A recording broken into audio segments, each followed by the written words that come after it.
Roxanne, the session started. I believe we should run the video.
Can we run the second video, colleagues?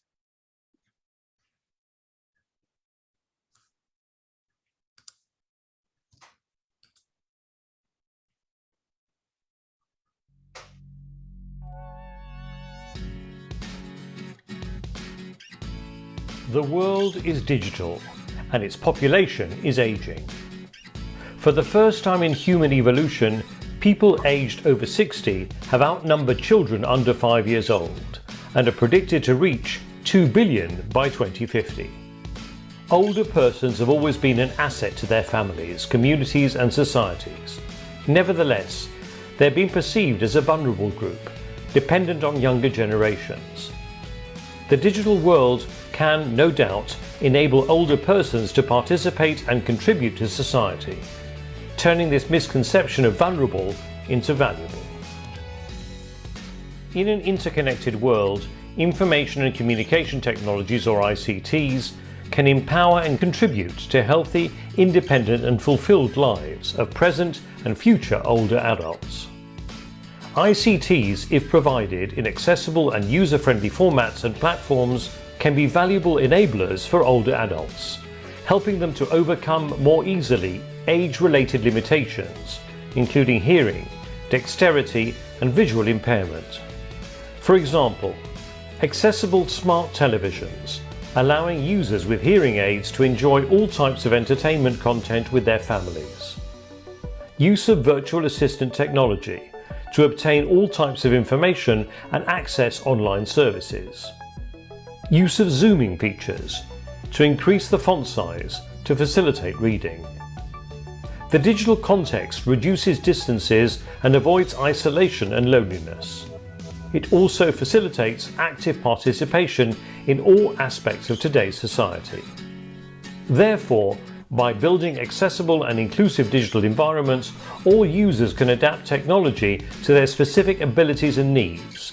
For instance, they can buy products more easily, using the e-commerce process, manage their finances and payments through e-banking, continue lifelong learning thanks to opportunities offered by e-learning platforms, contribute to society, including sharing their experiences and enhancing constructive dialogue between generations. Moreover, in 2020, the Global Coalition on Aging estimated the global market value of older adults, the so-called silver economy, at $17 trillion and growing. There is a huge business opportunity for this untapped market. To help member states create accessible and age-friendly ICT environments, the International Telecommunication Union, ITU, has developed the report Aging in a Digital World: From Vulnerable to Valuable. The report not only raises awareness of the trends and good practices, but also provides concrete guidelines to ensure healthy, happy and valuable aging, and empower older persons as active participants in their digital communities and societies. For more information on ITU's work and resources on digital inclusion, please visit www.itu.int.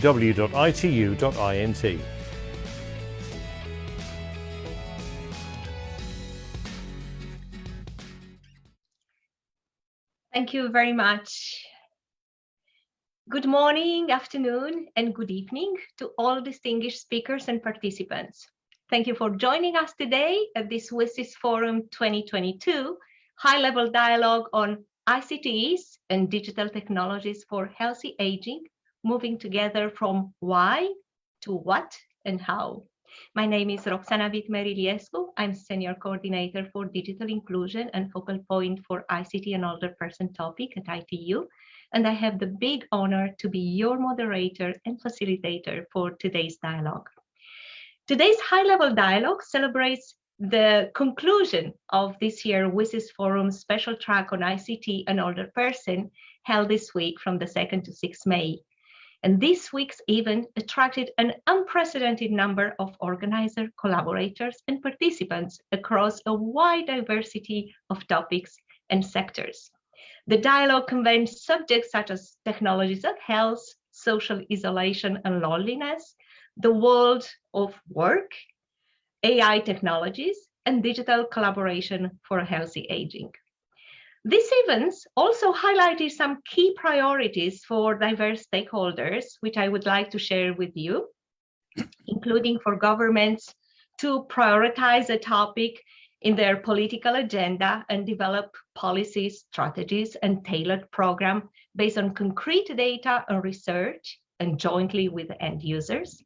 For the private sector to respond to the significant business opportunities in these areas by developing products and services in line with the needs of this untapped end user, the older person. For the academia to develop educational programs and collaborate with other stakeholders to build older person digital skills and capacities in the use of technology. For civil society to continue advocating for and with older people to ensure that developed solutions truly respond to older people needs and requirements. And finally, for us, the UN system, to continue to raise awareness, engage governments, and bring diverse stakeholders together to jointly advance the global implementation of this important topic. This year, WSIS special track on ICT and older person is particularly special. The special track, as you know, was established in June 2020, but this year we also celebrating the 2022 World Telecommunication and Information Society Day on 17th of May, which for the very first time had a theme on the topic of digital technologies for older person and healthy aging, in the context, of course, of the UN Decade of Healthy Aging 2021-2030. So this year, we're building on the significant momentum that has developed in this area, particularly after the last year UN International Day of Older Person and within our efforts to build back better from the COVID pandemic. This is an opportunity to continue catalyzing collaborative action to improve the lives of older people, of their families, of their communities, including through the development and use of ICTs and technology. In this dialogue, we are privileged to have the participation of global leaders from across the UN system, the governments, cyber society, and private sector, as well as academia, for a truly cross-sectoral conversation to ensure that ICT and digital technologies are developed and used in ways that create accessible and age-friendly digital environments, supporting and enabling current and future generation of older people to continue their active social, political, and economical participation. Stakeholders have worked to identify and emphasize why we should address the two global megatrends of accelerating digitalization and population aging together. Now it's time to action. It's time to identify what should we do to harness digital technologies to support and empower older people, and how should we do to jointly achieve these goals of this decade of healthy aging. Finally, our event has been designed to be interactive and encourage as much as conversation is possible on the topic of working together to use and develop digital technologies for fostering healthy aging. Please join the dialogue by using the Zoom question and action function to ask the question, which will be answered in writing or during the discussion portion of today's event, and starting conversation with fellow participants using the chat function. Also, you may share your thoughts and comments on social media by using the hashtag adding live to years. And also please note that this session will be recorded, so all speakers' bio will be posted also in the chat. To kick off this high-level dialogue, I have the immense privilege to welcome Mr. Malcolm Johnson, the Deputy Secretary General of the International Telecommunication Union, to give us a few remarks on the crucial importance of acting on the two global megatrends of population aging and accelerating digitalization together. Mr. Johnson, the floor is yours. Well, thank you very much, Roxana, and thank you for that introduction. So good morning, good afternoon, good evening to everyone. Welcome to this high-level dialogue on ICTs and the older persons and healthy aging. When it comes to technology, our world is moving fast, but unfortunately, not everyone is able to keep up. So today we shine the light on those people over 60 years old, and there are 1 billion of them across the world. And they are a global force to be reckoned with, and a growing force. Older persons have a huge contribution to make to society, providing they are given access to digital technologies, can afford them, find these technologies attractive, know how to use them, trust them, and feel empowered and safe when they go online.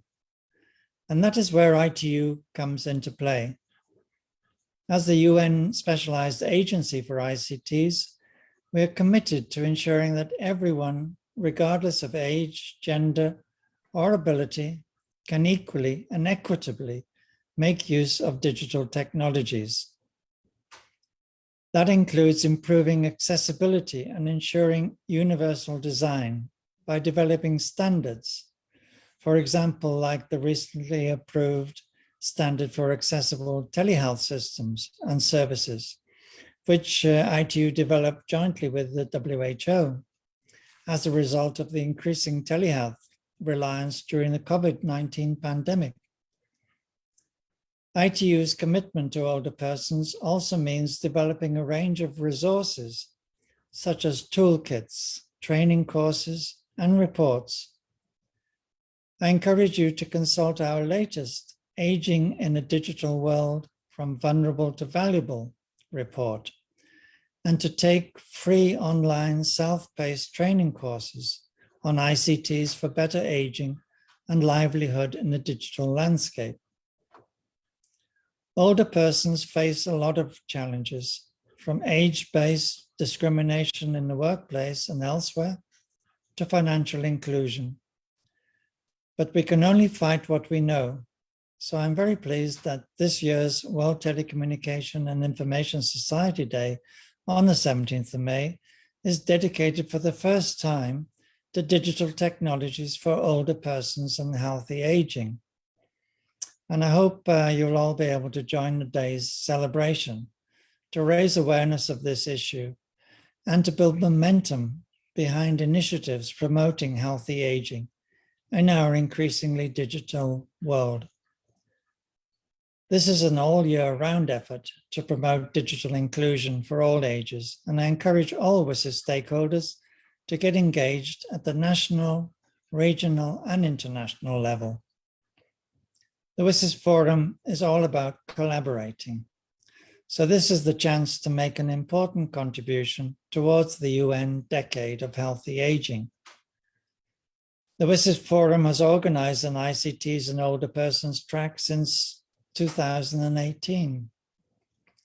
Today's high-level dialogue concludes this week-long track, which brought together more than 550 participants from all over the world. I was very pleased to note that women's participation was 65%. In total, the special track ran a series of 9 workshops, from addressing social isolation and loneliness amongst older persons, through digital interventions to tech solutions for age-related diseases.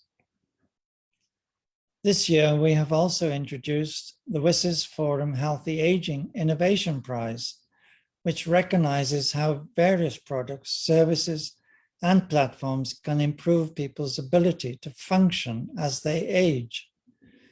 And we've launched a WSIS multi-stakeholder alliance on ICTs and older persons, with working groups in key areas of design and accessibility, capacity building and education, cybersecurity, and innovation. There are many opportunities for everyone to contribute. All public and private sector stakeholders are invited to join us to ensure that we can move forward to ensuring that this technology can bring a healthy and happy aging for older persons today and tomorrow. So we have a great panel for this session. I would like to thank them all for joining us. We'll provide a work map out of this session that can strengthen existing initiatives and frameworks and commitments to inspire further action worldwide. So I wish you a very enjoyable and fruitful session. Thank you very much, Roxana. Thank you, Mr. Johnson, for opening this important dialogue with such a strong statement on IT commitment and work to enable present and future generation to harness the power of ICT, as well as reiterate the call to continue collaborating to ensure everyone has a chance to fully participate in today's digital society and economy. I have now the privilege to welcome Ms. Daniela Bass, Director of the Division for Inclusive Social Development at the UN Department of Economic and Social Affairs. I'm personally delighted to be hearing from you, Ms. Bass, to learn more from a UN perspective on how we can continue to work together to ensure that ICT and digital technologies are harnessed in a way that both support and include current and future generation of older people. Ms. Bass, from the UNDESA perspective and based on your experience in advocating for the inclusion of all people, what are your thoughts on the topic of today's discussion? The floor is yours. Thank you very much, Roxana. I hope you can see me. My screen is dark. But let me first begin by thanking the organization, ITU and other organizers for this invitation. And I would like really to congratulate you all for this timely event, and allow me also to thank my colleagues, in this case, Ms. Rafe and Ms. Ono, for their incredible work with the ITU and also in supporting me, in preparing me for this event today. Now, population aging and the acceleration of the digital transformation of our societies, as it has been brilliantly said, are two of the most impactful mega trends of our times. And both are predicted to bring important socioeconomic changes worldwide. Look at what happened now with COVID-19 pandemic. I mean, no other times but these have shown the potential of ICT and how important it is to keep people connected. And this digital revolution has changed the lives of millions of persons who work, get informed, and receive education. And at the same time, though, when digital changes outpace the abilities of societies to adapt, then these technologies can widen and reinforce existing inequalities, create new ones, and exacerbate social exclusion of some groups, including those persons who are above the age of 60 who might not be literate in technology and in this new language. So we really have to close the gap in terms of lack of broadband, in terms of having access to these means, also in terms of financial access, and at the same time be trained to be able to speak this new language. So older persons are a very heterogeneous group, but on average, they suffer to a greater extent than other groups from this digital divide in the access to use and benefit from these digital technologies, and in general are less digitally connected than other age groups. And age adds to other factors such as gender, socioeconomic background, education attainment, profession and location, among others, to explain the different levels of digital technology adoption across and within generations. So we really have to harness the potential of both population aging and digitalization to bring more opportunities to current and future generations of older persons. Older persons of yesterday are not the same of today, nor are going to be the future ones. And we have to reap the benefits of the longevity revolution without taking into account age, gender, ability, regardless of culture, socioeconomic background or location. You know, we all have to have a right to access ICTs. Now, for all of these reasons, I really would like to emphasize, and then I conclude, the important role that is played by WSIS, by this forum, in bringing more evidence, best practices, and recommendations in this field. And we also welcome the emphasis that the decade of healthy aging has put on digitalization and its interlinkages with other areas of healthy aging. In 2021, the UN International Day of Older Persons, which days that we organize, but everyone celebrates, was dedicated to digital equity for all ages. And in that occasion, the United Nations Secretary General reflected on the role of digital technologies during the pandemic and on the challenges faced by older persons, and called for more inclusive policies, strategies, and actions to achieve digital equality for people of all ages and of all abilities. And I really hope that this event is a step forward in that direction, Roxana. Very, very much, Ms. Bass, for your brilliant remarks regarding the importance of ensuring digital equality and equity. And with this in mind, I would say that the work to develop and implement digital technology in a truly inclusive way to improve the lives of older people, their families and communities during this decade cannot be done without the collaborative action of the member states, their governments across all levels of work, from the national to the city level. And now we are honored to welcome two representatives from the government of City of Buenos Aires in Argentina, Ms. Camila Varela, Age-Friendly City Digital Director, and Mr. Alan Kangberg, Age-Friendly City Operational Manager. Ms. Varela and Mr. Kangberg, could you share with us what are the social effects of the two mega trends on aging and technology in the city of Buenos Aires, especially in a post-pandemic context, and what response can public management offer from ICT and digital developments? La palabra es suya. Muchas gracias. Muchas gracias. Thank you very much, Roxana, and the organization for the invitation. I'm going to start talking about a short demographic diagnosis. According to the last available national census, Argentina had about 6 million people over the age of 60 years, 14% of the total population. Its capital city, Buenos Aires, is one of the jurisdictions with the oldest population in the country. Over 22% of its inhabitants were 60 years or older, and this trend continues to increase. Both the diagnosis and the future projections are in line with one of the identified megatrends, the progressive aging of the population. The Ministry of Health under the Buenos Aires city government answered to this social dynamic with the creation of an area that is for integral welfare, focuses not only on the well-being of vulnerable sectors, but also bring these public policies to the general population.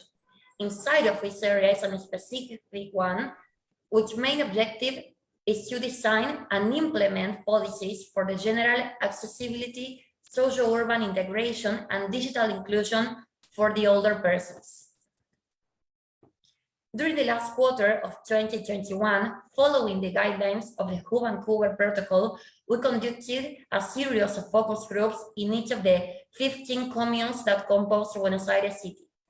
Among the main results, we should mention the almost universal prevalence of WhatsApp and a very high demand for ICTs and digital capacitations. So from these meetings, we've also verified the second megatrend, the acceleration in the demand for technology in our particular segment.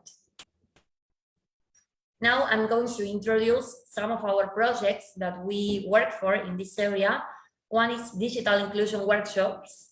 The second one is a chatbot especially for elders, both in Más Simple called in Buenos Aires. In third place, a content platform that is especially created for older persons. And at last, a volunteering app that we are developing. Hi, thank you all for being here. It's a pleasure to present our results and our work here. Digital inclusion workshops, it's mainly a capacitation, face-to-face training in the use of smartphones, guided by specialized trainers. In the first class, they both what they want to learn. They want to learn Gmail, they want to learn WhatsApp, how to turn on or off their cell phones. We have different dynamics in each class. So they participate and they choose what they want to learn. And then we invite them to the following digital breakfast that we make once a week so we can continue learning. Then about Más Simple, it's a WhatsApp-based chatbot in Buenos Aires City. It has won popularity during the pandemics because via WhatsApp you receive the COVID testing and all the vaccine appointments. But this attached to the fact that older people are using WhatsApp even more and more, we thought it was a good idea to implement a menu only for older people, where they can access to different activities. Now we're making a survey in Argentina, so they can make the survey digitally, different workshops, and they can chat with an operator, a real person here in our place of work, where they can deliver all the demands for the government and make a follow-up of each case. This project called Comunidad Más is the evolution of another program we had. It was called Más Simple, that we raffled a lot of tablets for elderly. And it was very good in 2015 because it was a first approach to technology. Less or so, the 50% of the people who receive a tablet was the first meeting with technology, with a smart device. But nowadays, and due to the pandemic, the majority of older people knows how to use WhatsApp and the cell phone. So we are migrating this idea of Más Simple to Comunidad Más, Community Plus, that it's mainly an interface, a platform where you can see everything you need in the city being an older people. So you can access different, you have different functionalities, workshops, to read the newspaper, to have a calendar, and many functionalities we're working on. Maybe in September, we are launching a first approach of this application. And then we have this other, the fourth ITCs initiative is a volunteer app. We saw and we feel a deep feeling of loneliness in elderly people. This is not only required by the older people, but also in the health centers. We see a lot of people making appointments only to chat with somebody. So we are thinking in this app that is made to connect one older person that wants to chat, wants to have a support and assistance with a volunteer for all over the country. So we are making this app and we think it's going to be successful. We have different initiatives here in Buenos Aires made by NGOs. So we want to make a link and work together to improve this initiative. So that's mainly what we prepared. Thank you, Ms. Varela and Mr. Gangberg. Thank you for all your inspirational insights and perspective on the social effects of these two mega trends on aging and technology in city of Buenos Aires, and in particular on how the city of Buenos Aires is leveraging digital technologies to create more inclusive and age-friendly environments for older residents, particularly in these challenging times. Another key partner and those who tirelessly work for and with older people are civil societies. Civil society organizations are often among those who are closest with older people, and some thousands or even tens of thousands of civil society organizations around the world are already making efforts to foster healthy aging, including through the development and use of digital technologies. I'm now privileged to welcome Ms. Sylvia Perel-Levin. She's chair of the NGO Committee on Aging in Geneva, who is joining us to share the civil society perspective on this topic. Ms. Perel-Levin, considering your advocacy work for the last 8 years as chair in the NGO Committee on Aging in Geneva, with a strong focus on the human rights of older persons, what are your thoughts on how digital technology can be developed and used to establish inclusive digital societies and environments? The floor is yours. Thank you, Roxana. After 8 years as chair, I am really happy to announce that as of this week, we have a new chairperson in Geneva, and that is Kelly Fitzgerald. So I am very happy to finish the week with these events.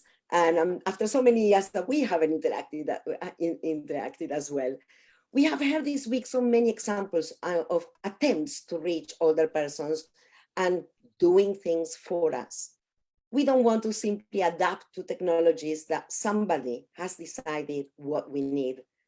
ICTs and artificial intelligence have indeed the potential to improve the well-being of older persons as long as technologies enable us to maintain our autonomy and independence, to fully participate in society, to access services, and to either opt in or out with full informed decisions making regarding what technology suits or doesn't suit us.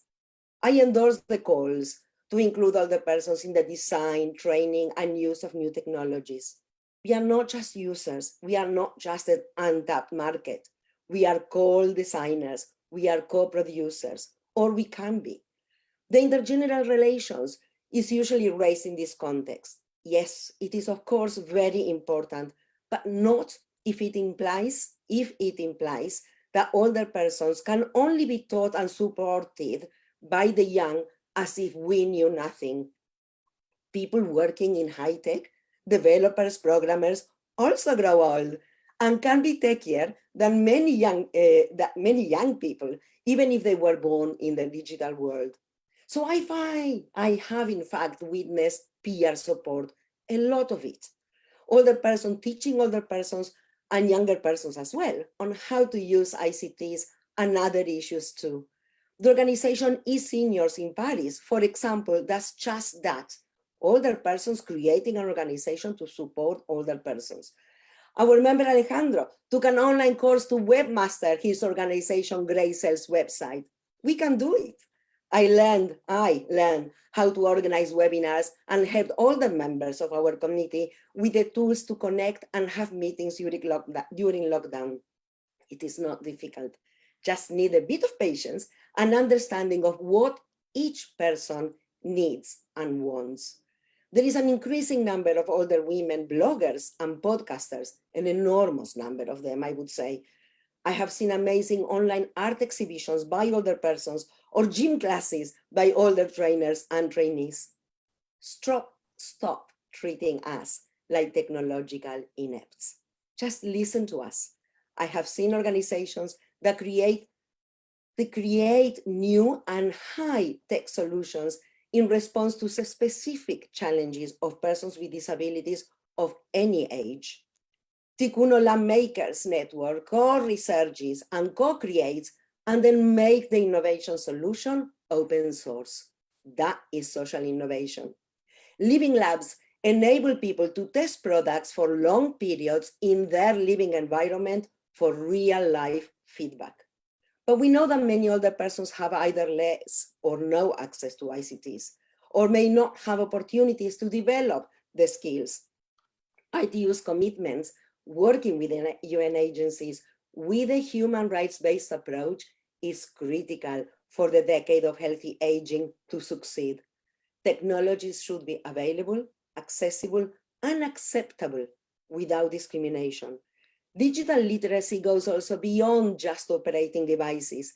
It is also about online media literacy, the ability to identify reliable information, prevent abuse and scams, and combat ageist attitudes and policies. Ethical concerns were also discussed this week and need more attention, as do gender issues and intersecting inequalities. Older women who are either excluded from promotion and training at work or drop out of work in order to care for family members of all ages, they find themselves outside the technological constant changes. Not only ICTs can support caregiving, but also can support us in maintaining our financial autonomy and independence as we learn to use online banking, for example, or all public services. Let us challenge the prejudice that because we are old, we cannot learn or understand technology. We have the right to learn, to enjoy life, to live independently in the community, and be supported to do that, whatever our condition, wherever we live. And I look forward to discuss this further afterwards. Thank you, Roxana.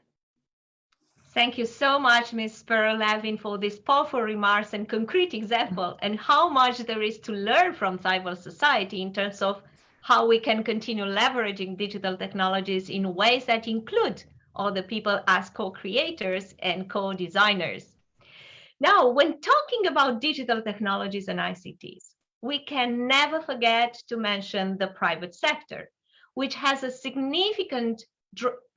a significant driving force in terms of the innovation and rapid expansion that we have seen in this area. At the same time, companies, businesses, and others are also realizing the economic and social benefits of specifically addressing the needs of older people through digital technologies. To tell us more about the perspective from the private sector in this topic, I'm pleased to introduce Dr. Michael Hodin. Is the CEO of the Global Coalition on Aging, an organization that has been a key partner for the WSIS Forum initiative and activities in relation to older people. So Dr. Hodin, the Global Coalition on Aging has been an active participant and supporter of the WSIS Forum work to promote digital technology for older persons. Based on your holistic experience in this topic, including in the convening of the private sector, what are your perspectives on existing and future action in response to this topic? The floor is yours. Thank you, Roxana, and thanks to all for this great panel today and the participation of so many people over the course of the last week. Here we are on Friday, many parts of the world, including out in Asia, it's already evening. And it's the conclusion of this week dedicated to digital technology and older persons. We started this 3 years ago in its full measure as we see it today. Global Coalition on Aging has been delighted to be a partner. And as all of us know, over the course of the last 5 days, and including today, both the Global Coalition on Aging, our panels, the World Health Organization panels, and others covered multiple topics, a number of health topics, ranging from Alzheimer's and bone health to vision health, the needs for adult immunization, cardiovascular health. And one understands the relationship between needs around healthy aging in all those areas and the role that digital technology can play. And Sylvia, as you just said, the co-design in all of this is so critical. We're seeing more and more of this. But also we covered financial wellness and topics around the relationship between digital technology and financial management for individuals. We also covered caregiving and the relationship between digital technology and elder care and the way in which digital technology will help us to expand the capacity to care around the world, which is so critical. So it's been a great week. We still have some important topics on the agenda, including our Healthy Aging Innovation Prize, which will be announced sometime, I believe it's going to be later in the end of May or early June.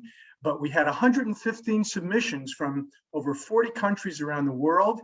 We now have our 10 finalists, and several of you have been kind enough to be the judges. So everyone should stay tuned for that as well.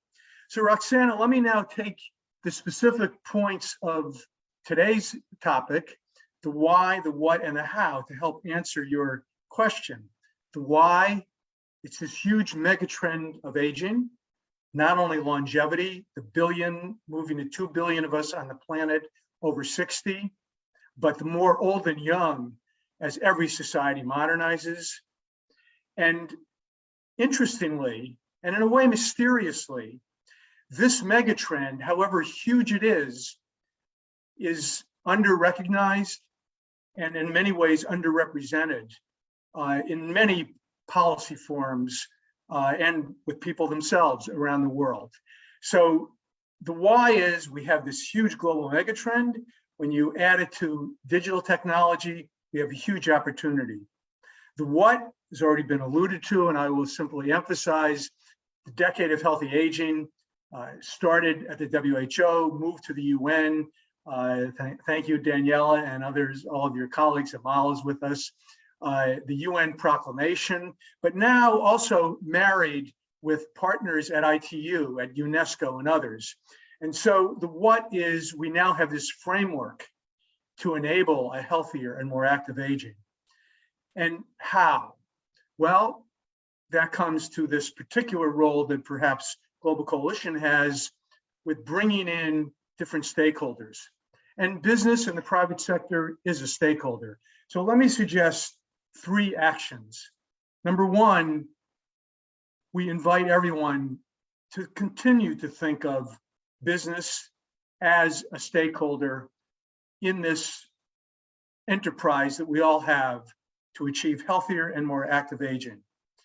One way to think about that is that business, based on its employee population, families of its employees, and its customers, represent tens of millions, maybe hundreds of millions of people. We all have roles that relate to business, and the Decade of Healthy Aging can help bring in business as one of the stakeholders.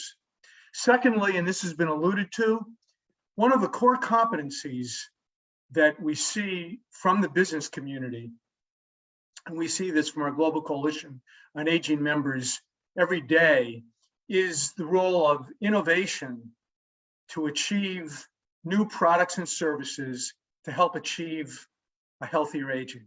But it's not only the innovation itself, because an innovation in the lab or in an academic setting is a good start, but it has to be brought to the market. It has to be brought to people. And so the ability to scale that nationally and globally, including our friends from Buenos Aires, through age-friendly city communities is a wonderful opportunity.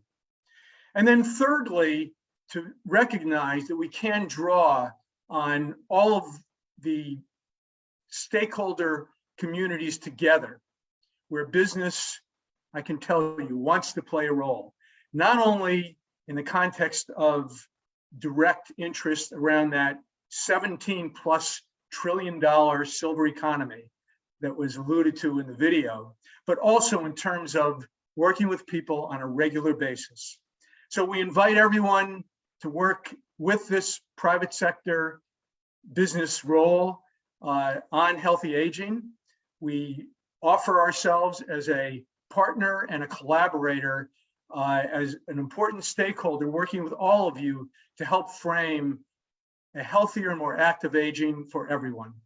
So thank you for this opportunity, and congratulations to all of us for a successful week of engagement on healthy and active aging. Thank you very much, Dr. Hardin, for your valuable insight on the Golden Circle questions. Why, what, and how, and for the concrete forward action, including bringing together all stakeholders and jointly with the private sector to collectively leverage population aging as an opportunity for social transformation for the better. Finally, our collective efforts to ensure that the way we design, develop, and use digital technology for older people are inclusive, accessible, and effective will not be successful without the partnership and considering research work of academia. To respond the academic voice, I'm now happy to welcome Dr. Anthony Gianomis, Associate Professor for the Oslo Metropolitan University and internationally recognized expert in universal design on information and communication technology, ICTs. He's also one of our vice rapporteur in ICT accessibility topic in ITU. Dr. Gianomis, you bring with you a wide range of experience in inclusive and universal design, as well as in issuing around digital accessibility. From your academic perspective, how do you see the role of ICT, the digital accessibility requirements, principles, standards, in all stakeholders' work to ensure all the people can access and use digital products, services, and solutions? The floor is yours, Anthony. Thank you so much, Roxana. And it's just an absolute pleasure and an honor to be here and speak with everyone about these really incredibly important topics. One of the frameworks we like to use, at least here in Norway at my university, to try to understand a little bit better about how people can approach and use and adopt technology in as easy a way as possible is through universal design. And that was mentioned at the outset. And some of the key themes of universal design have been coming out in each of the commentators' presentations. So I just want to dig into that just a little bit more, because I think this is the critical juncture that we face and how we enable everyone to have access and use of technology. So universal design is just the basic kind of utopic vision that everyone should be able to use technology equally. But it doesn't just deal with design of technical interfaces. It deals with design in a holistic way. So we look at things like the design of social systems, healthcare systems, educational systems. We look at design from a policy perspective. So who's in the room creating those policies? We look at design from an organizational perspective, so business design and things like that. And then on down through product design, and then finally user interface design. So when we take that more holistic approach, we can start picking apart where are the critical junctures that we can leverage to enable more and more older people to have access and use of technology. Now that's just a starting point. Really, universal design comes down to 4 key concepts, key principles that are important for us to keep in mind as we're trying to adopt universal design as a concept into practice in whatever sphere we want to adopt it into. Those 4 principles come down to number 1, equality. And I think this is what is missing in a lot of maybe computer science education, engineering education. There's not a fundamental understanding of issues around social equity, diversity, inclusion, and things like that. So we need to do a better job at educating our bachelor's degree students, master's degree students, all the way up the line in basic principles of social equity. Second principle is issue of diversity. And I want to kind of go back into something Sylvie had said earlier about the intersectional identities of individuals who have a right to access and use technology. When we're talking about older people, that's kind of just a very one way of looking at someone. But Sylvia already brought out the issue of gender. So if we look at an older woman with a disability, for example, she will experience a barrier or a challenge accessing and using technology, not just because of her age, but also because of her gender identity and also because of her disability. And so we have to look at the person holistically and not just look at an individual attribute in isolation. Third key principle is accessibility and usability. We often hear these concepts of like user-friendly or easy to use, but there's a specific definition that we can kind of attach ourselves to understand a little bit more about what it means for an older person to be able to use a piece of technology. That definition comes down to, is it effective? Is it efficient? And is it satisfying? And we can measure ways in which people interact with technology to understand better how usable it is. Now, the final and fourth principle, which is the most important, one of the things that came out earlier is this idea of co-design. We call it participatory design. And that means that it's not enough to drag a couple of older people in at the end of a design process and give them a cookie and say, oh, tell us what you think, and then more or less ignore everything they say. We have to bring older people and all relevant stakeholders, especially older people who hold intersectional identities, in at the very beginning of the design process and continuously involve them throughout. That's the only way we can ensure universal design and enable everyone to access and use technology equally.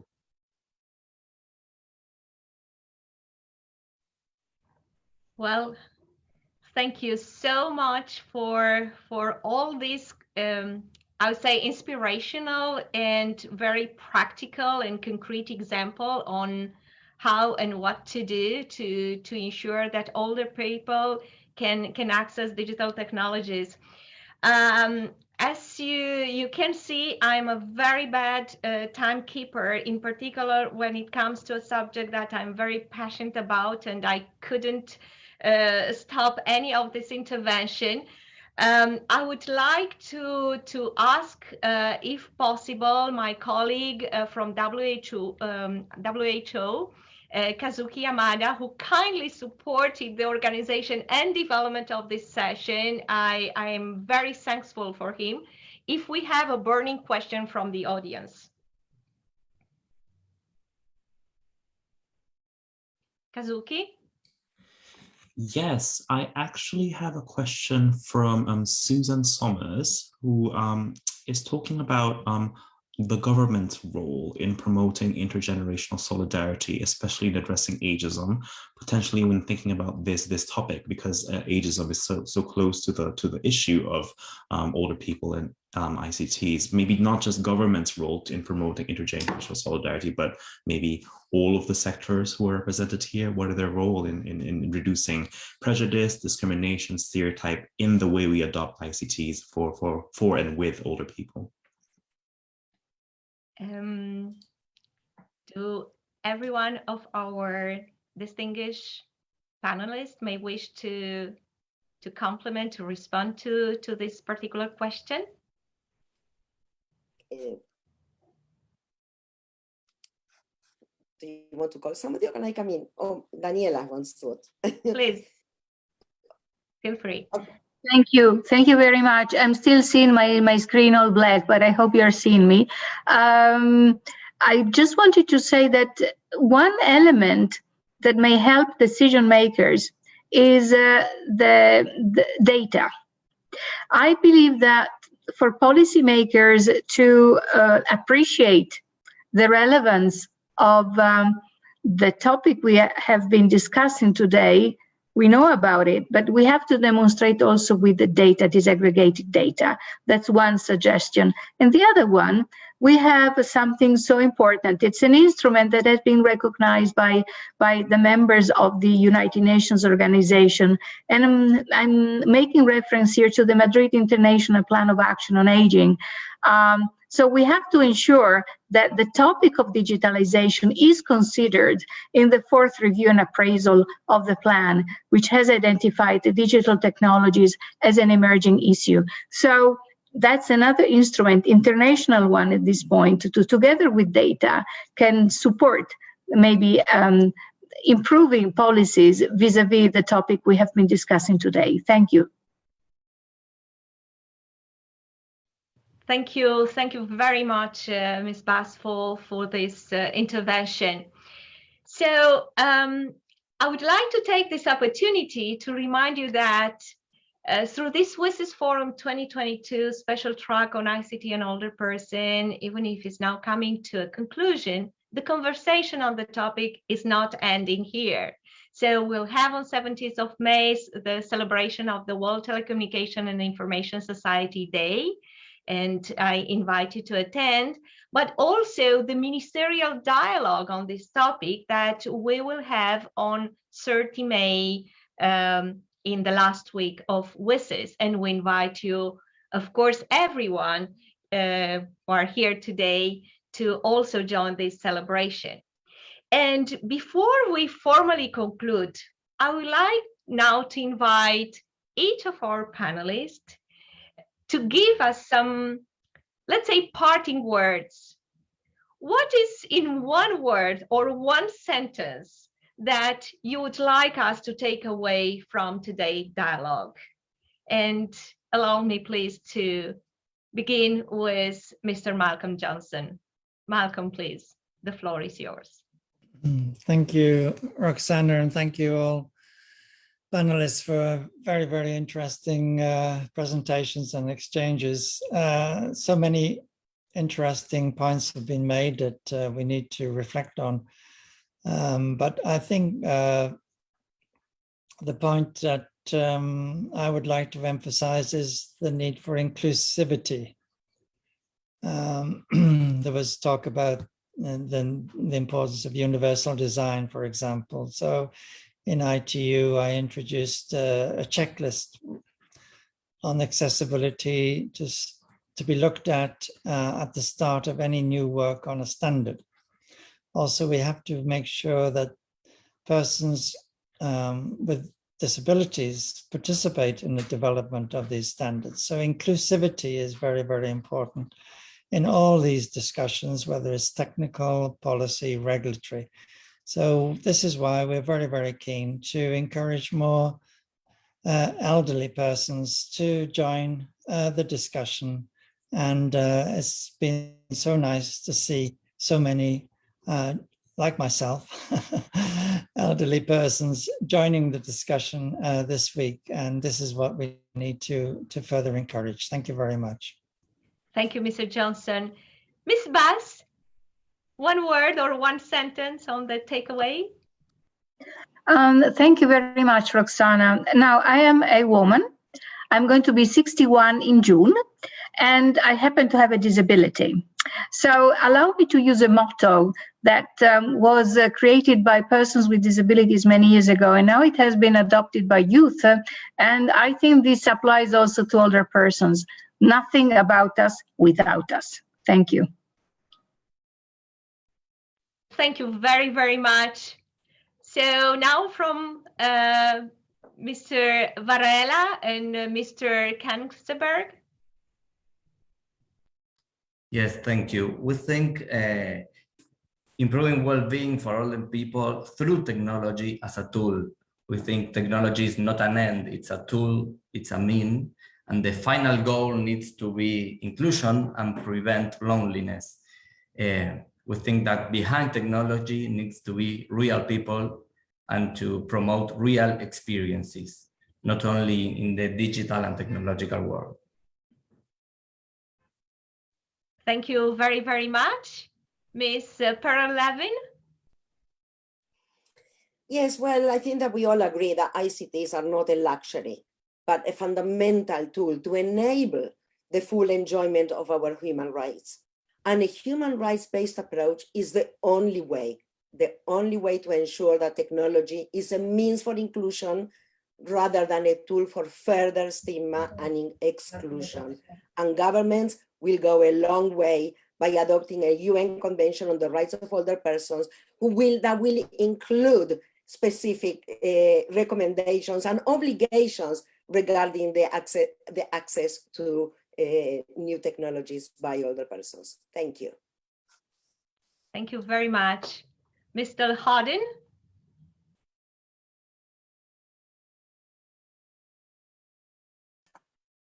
My takeaway point is that every business on the planet should have an aging strategy. They should have an aging strategy as part of their business growth development that will benefit themselves and people.